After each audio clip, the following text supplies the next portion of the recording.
here on Democracy Now! I'm Amy Goodman with Juan Gonzalez. $1.50 a week. Is that a pay hike worth celebrating? Well, at least it is, according to House Speaker Paul Ryan.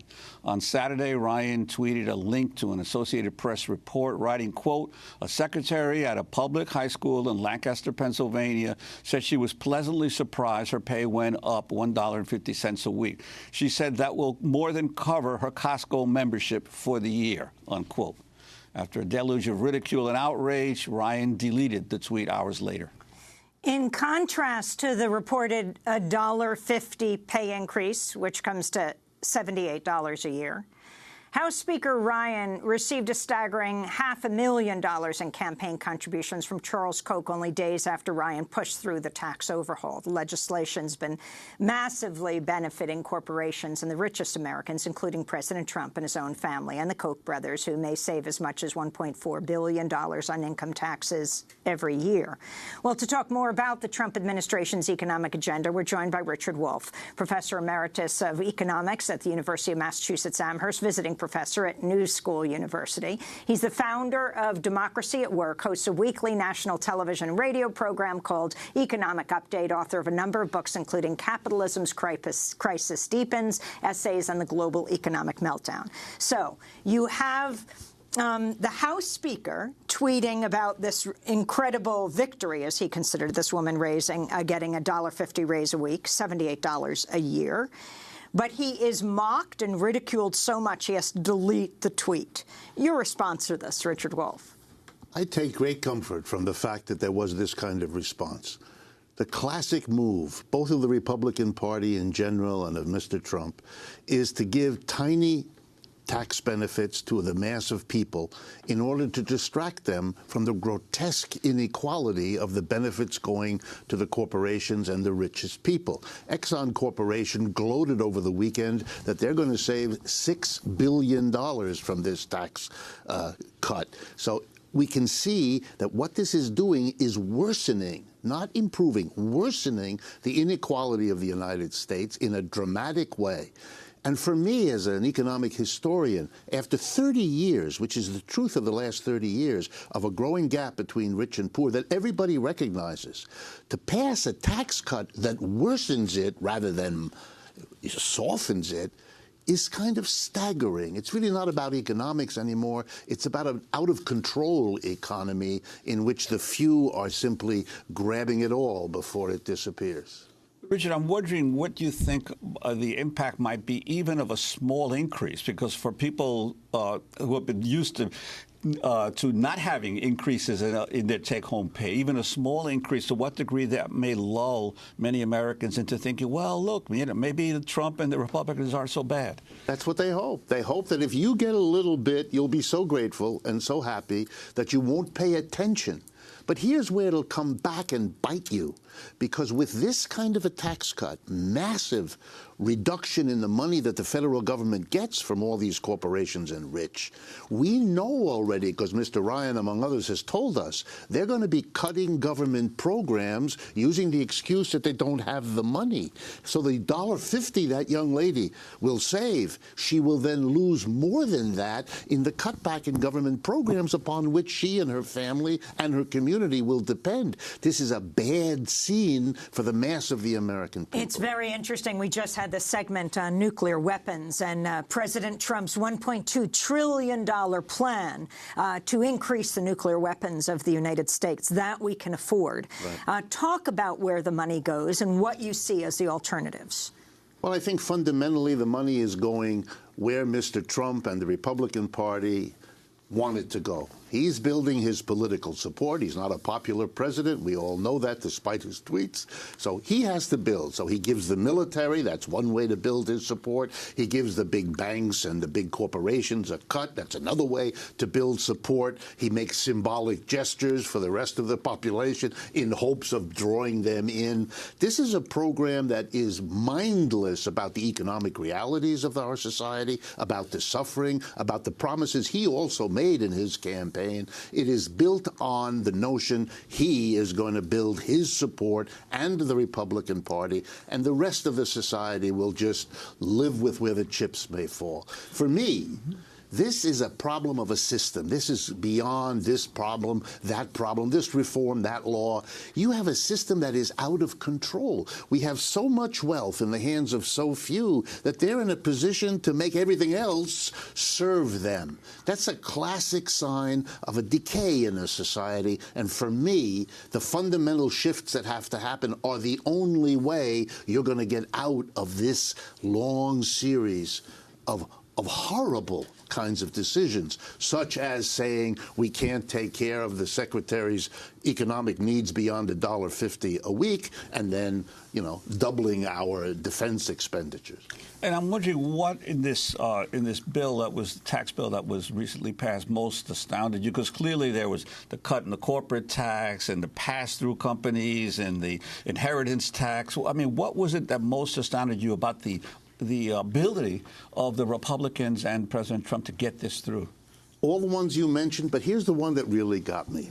For years, large corporations have evaded their share of taxes by using a loophole that their lobbyists got into the law years ago, which says if you keep your wealth outside the country, your profits, you don't have to pay the tax here in the United States. You only have to pay when you come back. Year after year, billions were unavailable to Washington to serve our needs as a people because they did that. And instead of saying, you've abused the American economy by this not payment, instead that bill that was passed in December gives them a preferential lower rate than they otherwise would have had to pay. Gives them amnesty. That's right. Basically gives them, instead of punishing them for the damage they did, it rewards them by saying, having waited and not paid, now bring it back and you'll pay less than you ever would have before. That is such an upside-down notion of justice and economics logic in taxation. And here's a last point that I do as an economist. If you give government money to poor and middle-income people, they go out and they spend it, and it makes the economy hum. If you give the bulk of government support to the richest, those are the people who don't spend it all because they are already living high on the hog. They save it. They hold it back. They use it for all kinds of things that aren't the kinds of things that make the economy hum. In economic logic, it's much better to give to the middle and the bottom than it is to give even more to the top after 30 years of having done that already. And what's your response to these corporations that have suddenly now started to voluntarily give their workers a small increase in their base pay? Well, I brought with me, because I didn't want to make any mistake, the name of the firm, Willis Towers Watson. It's a human resources firm, is the only scientific effort to understand what the companies are doing with their tax cut. They picked at random 333 companies with no less than 1,000 workers each. And here's the results they got. They asked them, are you giving the workers a benefit from your tax cut? If you're not, are you planning to over the next year? If you're not doing that, are you considering it? Here are the results. 3% have given. 4% are planning to give. 13% are considering it. 80% of American corporations haven't done it, aren't planning on it, and are not even considering it. It's a hype, it's a hustle, it's an attempt to fool people by picking a few examples. And there's one more I love. Walmart is giving money. But it turns out the amount that you get depends on how long you've worked at Walmart. Walmart has a tremendous turnover because they don't pay much. Therefore, most people haven't been there very long. They won't get very much. It's a game in which, unfortunately, these companies are complicit with Mr. Trump in the hype that this is not what it actually is. And unfortunately, the media are complicit in reporting on it. Yes, and they go with it. So back to that deleted tweet of Paul Ryan, the House Speaker, who said this woman was pleasantly surprised when her pay went up $1.50 a week. She said that will more than cover her Costco membership for a year. The former Obama staffer, John Favreau, tweeted, As a thank you for passing a $1 trillion corporate tax cut, Paul Ryan received $500,000 in campaign contributions from the Koch brothers, which would probably cover the cost of buying a Costco. Okay, so that's the Obama staffer. But how different is what Trump and his allies are doing than what the Obama administration was doing? And what do you think needs to be done? Well, it's much worse. I want to be fair. What Trump and the GOP are doing is much worse than what the Obama. But you're quite right in your question. It's a difference in degree. It is not a difference in kind. Mr. Obama came in with great hopes, as everyone knows, that there would be changes and there would be a redirection. There wasn't. I mean, to be real brutally honest, there really wasn't. But in the light of what Mr. Trump does, it all kind of looks better. We have a history in America that with each president, the previous one looks a bit better than he did before. So for me, the basic issue is what you say. What has to be done? And for me, here's how it looks. The decisions we see are the decisions made by the people who run the businesses of America, the corporations, the boards of directors, the major shareholders who really do control this economy and have for a long time. If we're not happy with the outcome, which I assume we're not, we've been discussing that, then we have to go to that problem. We have to be willing to change the system. And for me, what I work on is to change the way corporations are run. Democracy now. I love the slogan. I love your name. I want it in the workplace. I want democracy there for the first time. We don't have democracy at the workplace. We have a tiny group of people at the top, the major shareholders, the boards of directors they select. They make all the decisions, what to produce, how to produce, where to produce, and what to do with the profits everybody helps to produce in an enterprise. Why do we allow such an undemocratic system? The decisions at the top, everybody who works there has to live with, and yet there's no accountability.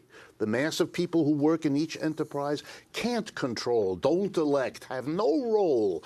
They live with it, but they have no participation. That's the opposite of democracy. I don't think if we put the people in charge of our businesses, if we make the economy run by the people in each enterprise, I think for the first time we'd have an economy that serves people rather than asking all of us to serve an economy run by a tiny minority. I wanted to ask you about the Trump administration's regulatory direction, because clearly after the financial crisis, there was an attempt during the Obama administration to provide more brakes and controls on the worst excesses of the financial industries. But now we're seeing payday lenders. We're seeing the old student loan companies that were constantly peddling debt to America's young people, all having a resurgence. The impact of the regulatory changes that are occurring. Probably more profound than anything we've been discussing right now. Under the surface, because there's so much of it going on, even the media can't quite keep up. Underneath the visible is a change in the personnel in which, one after the other, lobbyists from every industrial group are being brought in to be regulators of what they used to work for. I mean, it really is the foxes guarding the chicken coop on a mass basis. And I think what you're going to see slowly is a radical alteration in which the government looks the other way as each industry group gets to do what they've tried to do for decades and been held back from, more or less. Now it's open season. And we will have, and I suspect you will have to cover, more and more stories. And the most recent one is the one in which the fast food industry lobbyist has become the person hired to determine American dietary rules. It's extraordinary what you're seeing and how that will play out in the little moments of our lives. Talk about that. Jerome Powell taking charge as the economy stutters, says the New York Times. Yes, well, you know, the Federal Reserve, we pretend in America that we're a private enterprise economy, but we all depend on the Federal Reserve, which is basically a governmental or largely governmental agency that has unspeakably enormous power. How much money there is in the economy, what the interest rates are shaped by the Federal Reserve. Janet Yellen, a classmate of mine, by the way, when I was in graduate school in economics, has left and replaced by Mr. Powell, who's closer to the Republicans and closer to the president than before. My guess is you're going to see a Federal Reserve accommodating, like everybody else, this deregulatory, shift wealth to the top kind of mindset. So unfortunately, where Ms. Yellen might have been a bit of a break, this is full speed ahead in a direction I think is disastrous for this country. Well, the last question, and that is, how has Trump sold it to the American people with the help of the media, even if they are an opposition media sometimes? What is the note he has struck that he has so succeeded in what you see as duping people? I think it goes back to your point about Obama. In fact, promises were made to the American people in the Obama administration to bring hope, to bring change. And there wasn't much of any. And I think it turned a large number of people off, and they were discontented and turning away from politics. And there's a kind of anger and rage against what's happening. And Mr. Trump has tapped into that, and he keeps playing on that. I'm the naughty boy. I'm the different one. I'm going to do what others fear to do. It's theater. There's no reality to it. He's actually gone in the opposite direction. But this endless tweeting and the endless crisis mongering with his promises is a kind of distraction meant to keep people away from understanding that what they hoped for with Obama and were disappointed in is going to be an even bigger disappointment with this one. We want to thank you so much for being with us. Richard Wolff, professor of economics at University of Massachusetts, Amherst visiting professor at the New School, founder of Democracy at Work, hosts a national television and radio program called Economic Update. This is Democracy Now! When we come back, Super Bowl happened last night. Huge upset in the sports world with Philadelphia Eagles winning for the first time.